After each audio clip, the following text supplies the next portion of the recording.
أعوذ بالله من الشيطان الرجيم. بسم الله الرحمن الرحيم. ألم تر إلى الذي حاج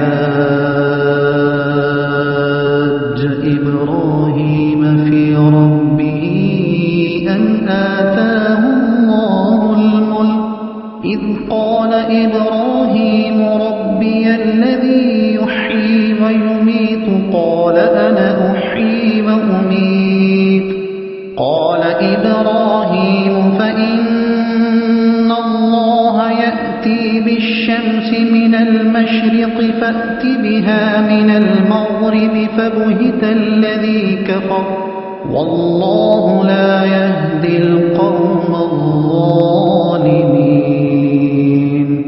أو كالذي مر على قرية وهي خاوية على عروشها قال أنى يحيي هذه الله بعد موتها فأماته الله 100 عام ثم بعثه قال كم لبثت قال لبثت يوما أو بعض يوم قال بل لبثت 100 عام فانظر إلى طعامك وشرابك لم يتسنه وانظر إلى حمارك ولنجعلك آية للناس وانظر إلى العظام كيف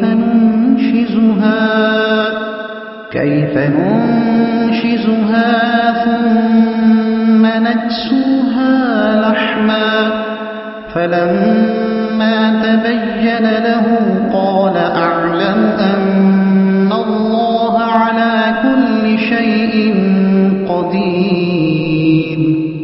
وإذ قال إبراهيم رب أرني كيف تحيي الموتى قال أولم تؤمن قال بلى ولكن ليطمئن قلبي قال فخذ 4 من الطير فصرهن إليك ثم اجعل على كل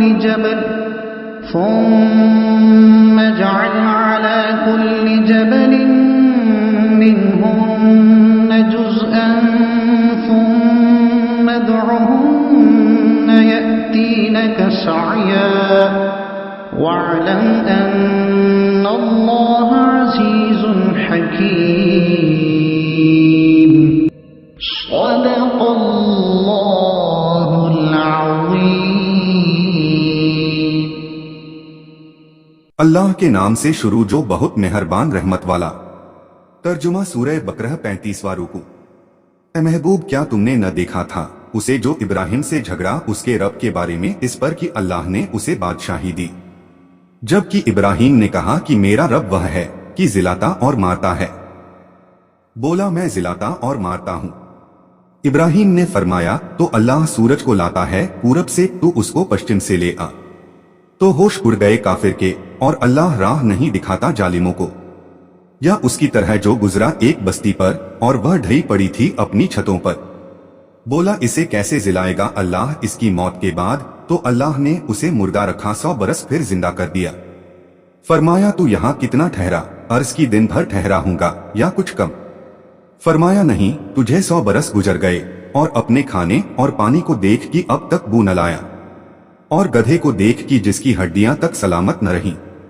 اور یہ اس لیے کہ تجھے ہم لوگوں کے واسطے نشانی کریں اور ان ہڈیوں کو دیکھ کر کیسے ہم انہیں اٹھان دیتے پھر انہیں گوشت پہناتے ہیں. جب یہ معاملہ اس پر ظاہر ہو گیا بولا میں خوب جانتا ہوں کہ اللہ سب کچھ کر سکتا ہے.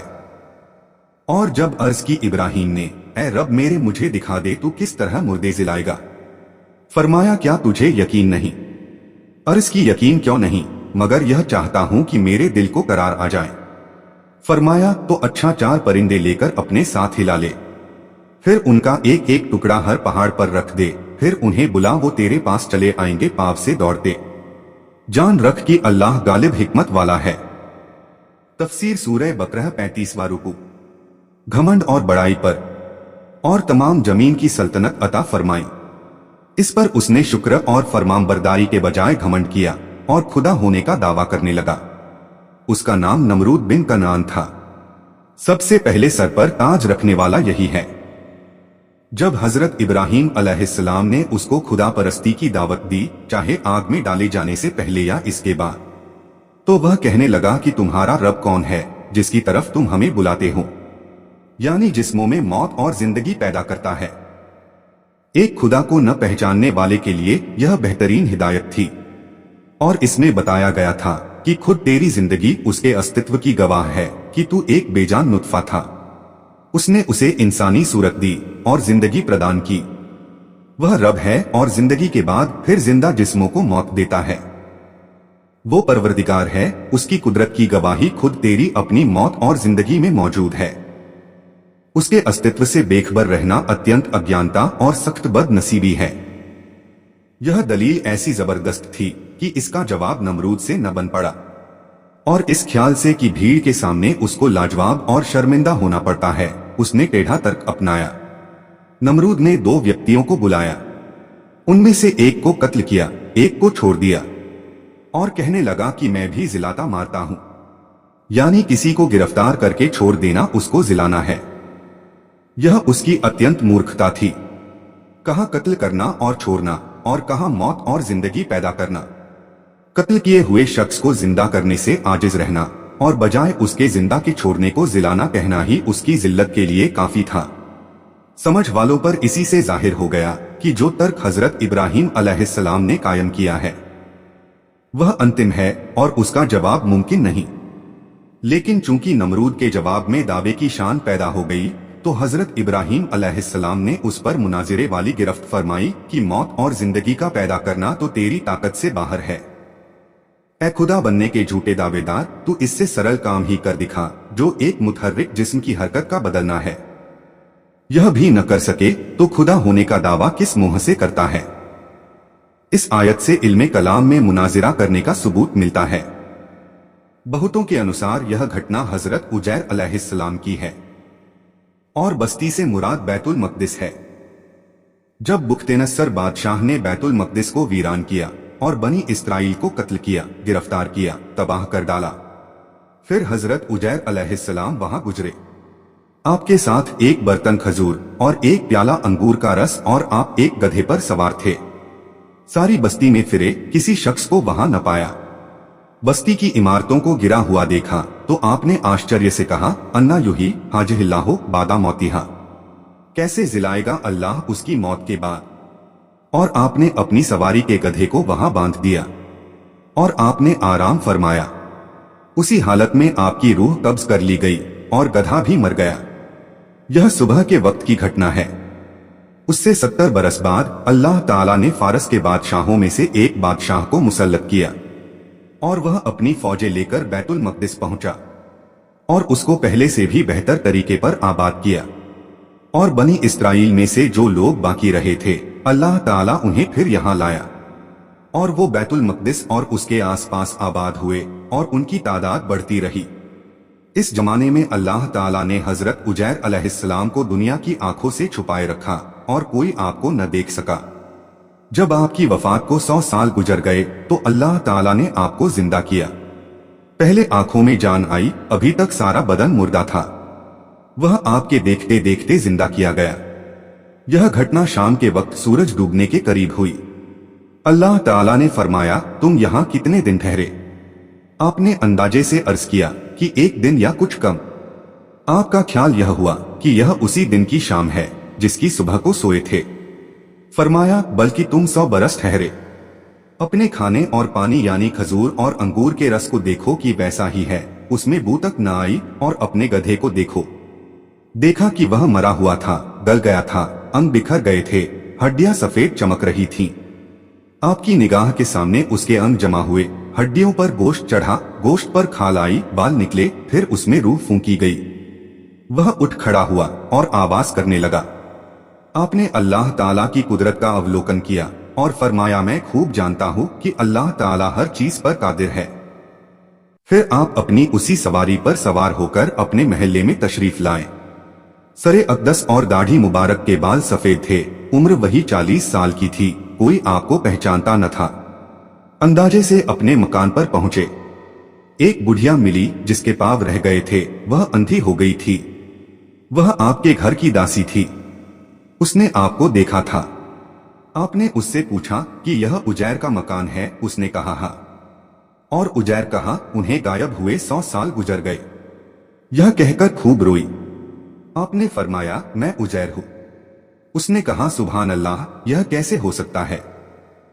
आपने फरमाया अल्लाह ताला ने मुझे 100 साल मुर्दा रखा फिर जिंदा किया। उसने कहा हजरत उजैर दुआ की कबूलियत वाले थे। जो दुआ करते कबूल होती। आप दुआ कीजिए कि मैं देखने वाली हो जाऊं ताकि मैं अपनी आंखों से आपको देखूं। आपने दुआ फरमाई, वह आंखों वाली हो गई। आपने उसका हाथ पकड़कर फरमाया उठ खुदा के हुक्म से। यह फरमाते ही उसके मरे हुए पांव दुरुस्त हो गए। उसने आपको देखकर पहचाना और कहा मैं गवाही देती हूं कि आप बेशक उजैर हैं। वह आपको बनी इस्राइल के महल्ले में ले गई। वहां एक बैठक में आपके बेटे थे जिनकी उम्र 118 साल की हो चुकी थी और आपके पोते भी जो बूढ़े हो चुके थे। बुढ़िया ने बैठक में पुकारा कि यह हजरत उजैर तशरीफ ले आए। बैठक में मौजूद लोगों ने उसे झुटलाया। उसने कहा मुझे देखो, आपकी दुआ से मेरी यह हालत हो गई। लोग उठे और आपके पास आए। आपके बेटे ने कहा कि मेरे वालिद साहब के कंधों के बीच काले बालों का एक हिलाल था जिसमें मुबारक खोलकर दिखाया गया तो वह मौजूद था। उस जमाने में तौरात की कोई प्रतिलिपि यानी नुस्खा न रहा था। कोई उसका जानने वाला मौजूद न था। आपने सारी तौरात ज़बानी पढ़ दी। एक शख्स ने कहा कि मुझे अपने वालिद से मालूम हुआ कि बुख्ते नसर के अत्याचारों के बाद गिरफ्तारी के जमाने में मेरे दादा ने तौरात एक जगह दफन कर दी थी। उसका पता मुझे मालूम है। उस पते पर तलाश करके तौरात का वह नुस्खा निकाला गया और हजरत उजैर अलैहिस्सलाम ने अपनी याद से जो तौरात लिखाई थी उससे मुकाबला किया गया तो एक अक्षर का फर्क न था। जुमल की पहले छतें गिरी फिर उन पर दीवारें पड़ी। मुफस्सिरों ने लिखा है कि समंदर के किनारे एक आदमी मरा पड़ा था। ज्वार भाटे में समंदर का पानी चढ़ता उतरता रहता है।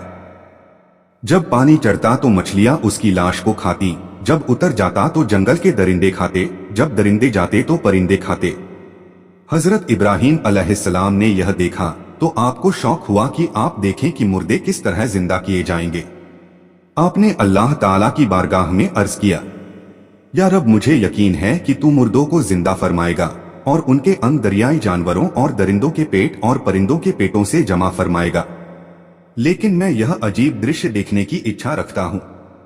मुफस्सिरीन का एक कौल यह भी है कि जब अल्लाह ताला ने हजरत इब्राहीम अलैहिस्सलाम को अपना खलील यानी दोस्त किया, मौत के फरिश्ते इजराइल अलैहिस्सलाम अल्लाह ताला से इजाजत लेकर आपको यह खुशखबरी देने आए। आपने बशारत सुनकर अल्लाह की तारीफ की और फरिश्ते से फरमाया कि इस खुल्लत यानी खलील बनाए जाने की निशानी क्या है। उन्होंने अर्ज किया यह कि अल्लाह ताला आपकी दुआ कबूल फरमाए और आपके सवाल पर मुर्दे जिंदा कर दे। तब आपने यह दुआ की, खाजिन अल्लाह ताला हर जाहिर छुपी चीज का जानने वाला है, उसको हजरत इब्राहीम अलैहिस्सलाम के ईमान और यकीन के कमाल यानी संपूर्णता का इल्म है। इसके बावजूद यह सवाल फरमाना कि क्या तुझे यकीन नहीं, इसलिए है कि सुनने वालों को सवाल का मकसद मालूम हो जाए और वो जान लें कि यह सवाल किसी शक व शुबह की बुनियाद पर न था। बैजावी व जुमल वगैरह और इंतजार की बेचैनी दूर हो। हजरत अब्दुल्लाह इब्ने अब्बास रदी अल्लाह अन्हुमा ने फरमाया, मानिए हैं कि इस निशानी से मेरे दिल को तसल्ली हो जाए कि तूने मुझे अपना खलील यानी दोस्त बनाया ताकि अच्छी तरह पहचान हो जाए। हजरत इब्राहीम अलैहिस्सलाम ने 4 चिड़िया ली, मोर, मुर्ग, कबूतर और कौवा। उन्हें अल्लाह के हुक्म से ज़िबह किया, उनके पर उखाड़े और कीमा करके उनके अंग आपस में मिला दिए और इस मजमूए के कई हिस्से किए। एक एक हिस्से को एक एक पहाड़ पर रखा और सबके सर अपने पास महफूज रखे। फिर फरमाया, चले आओ अल्लाह के हुक्म से। यह फरमाना था, वो टुकड़े दौड़े और हर जानवर के अंग अलग अलग होकर अपनी तरतीब से जमा हुए और चिड़िया की शक्लें बनकर अपने पाव से दौड़ते हुए हाजिर हुए और अपने अपने सरों से मिलकर जैसे पहले थे वैसे ही संपूर्ण बनकर उड़ गए। सुभान अल्लाह। तर्जुमा और तफसीर कंजुल ईमान। अल्लाह की बारगाह में दुआ है कि अल्लाह अज्जल जल्ला हम सभी को कुरान और इस्लाम के मुताबिक जिंदगी गुजारने की तौफीक अता फरमाए, आमीन। और कोशिश कीजिएगा कुरान शरीफ को समझने की। वीडियो को सवाब की नीयत से आगे शेयर करें ताकि कयामत तक सदका एजारिया का सवाब आपको भी मिलता रहे और ये आपके और मेरे हम सभी के निजात का जरिया बने। कुरान शरीफ की और ज्यादा मालूमात के लिए हमारे चैनल नसीम वॉइस सरखेज को सब्सक्राइब जरूर करें। इंशाअल्लाह मिलते हैं अगले वीडियो में। अल्लाह हाफिज।